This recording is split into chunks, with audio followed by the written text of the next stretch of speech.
Just a few hours away from College Football Playoffs Committee releasing their first rankings. That means I'm very pleased to welcome in my brother, the one and only Paul Finebaum. What's going on, big time? How are you, sir? How's everything? Oh, it's so great to be back. Thank you, Stephen A. Man, always good to see you. Let's get right to it. If you were a committee member, who would your top 4 teams for the playoffs be right now? You have to start with Georgia, although I have a feeling I may get some disagreement later on. And then Alabama is number 2. After that, probably Michigan State. They have a huge win over Michigan. And 4th is really tricky, but at least for now, Stephen A., I'll go with Cincinnati, but I'm not sure they're going up the rest of the way. That's how I would do it. Why wouldn't Cincinnati be at number 3? Just educate our audience about that. Well, here's the problem with Cincinnati. They play in the American, which is, quite frankly, an inferior league to most of the Power Fives. They have 2 Power 5 wins right now. Indiana on the road doesn't mean a thing right now. But they do have a win at South Bend, which is significant because Notre Dame, even though they have been shaky, continues to win. So that helps Cincinnati's resume, where Michigan State, to me, that win against Michigan was very significant. Michigan was a top 10 team. So I would give a slight edge to Michigan State. The real interesting part of this, Stephen A., is what's ahead. Michigan State on November 20th goes to Ohio State. They win that game. There's no conversation left. And Cincinnati has to hold on because their schedule does not get any better. Their biggest game remaining is SMU. That is not going to impress anybody. I'm going to go back to the Big Ten in a little while, but let me get to Alabama. You know I'm going to bring up Alabama. Roll Tide. I do not like the fact that they lost to Texas A&M and Jimbo Fisher. I did not like that at all. But nevertheless, they are 7-1 right now. They've got 1 loss. Do they absolutely, positively need to beat Georgia in the SEC title game in order to make the college football playoffs?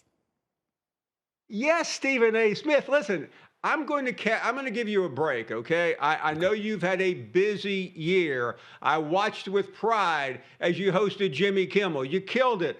I see you on General Hospital. I see you hanging around with Kevin Hart. So I'm going to excuse the fact that you haven't been watching college football as closely as you should be. Right. And if you're watching it closely, Georgia's up here and Alabama's here. Alabama's great.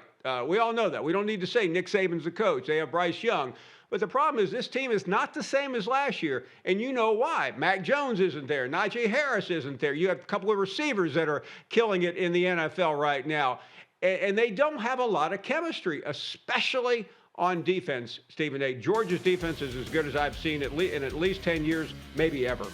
Let me tell you something right now. Shockingly, it might shock you. First of all, I agree with you. I don't disagree with you. I think Georgia is better than Alabama right now. That is number 1. I watched Georgia against Auburn. I watched Georgia against Florida. I've watched Georgia a few times this year because everybody was talking about Stetson Bennett completing 66% of his passes. I mean, he hasn't knocked me off my socks. It's about that defense. I watched their opener against Clemson. I recognize that Georgia is real and they deserve to be the number 1 team in the nation right now. And I got questions about Alabama's defense. But if Alabama were to face Georgia, since you're saying what you're saying, do you believe that Georgia would knock off Alabama if they were to meet right now?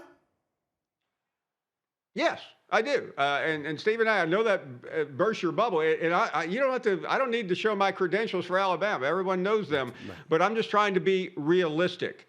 And things can change in 5 weeks. But right now, Georgia is a better team. Now, there's one thing I want to point out, though. You mentioned Stetson Bennett the 4th. He's the Georgia quarterback. Yes. Their best quarterback hasn't been seen for a while, and that's J.T. Daniels. He started the season a Heisman candidate. He came over 2 years ago from Southern Cal, where he started a couple of years ago. He's been banged up, and he has been he's not been a factor. He could have played last Saturday against Florida. They didn't need him. They were up 34-0. He'll play this Saturday, and you'll see him more and more. And they need him to beat Alabama. Now that part of it, I agree with you on. Paul Finebaum, I'd be remiss in not bringing up this question before I let you get on out of here. We watched Jim Harbaugh lose another big game, had a big lead, ended up losing to Michigan State. You know what? He's got a game coming up against Ohio State. We know that he's allergic to beating Ohio State. That doesn't seem to be able to happen. Is his job on the line? Should it be on the line at Michigan in your estimation? I think it is on the line. He's not going to lose his job for what happened last week, but he has a couple of big games. He goes to Penn State, needs to win that game. But the game he has to win, Stephen A., is at the end of the year at home against Ohio State. He loses that, there's no purpose. There's no reason for him to continue there. What you said about Beckham a minute ago almost applies to Jim Harbaugh. His time is very short, and you just can't live your life as the Michigan coach and lose every single year to Ohio State.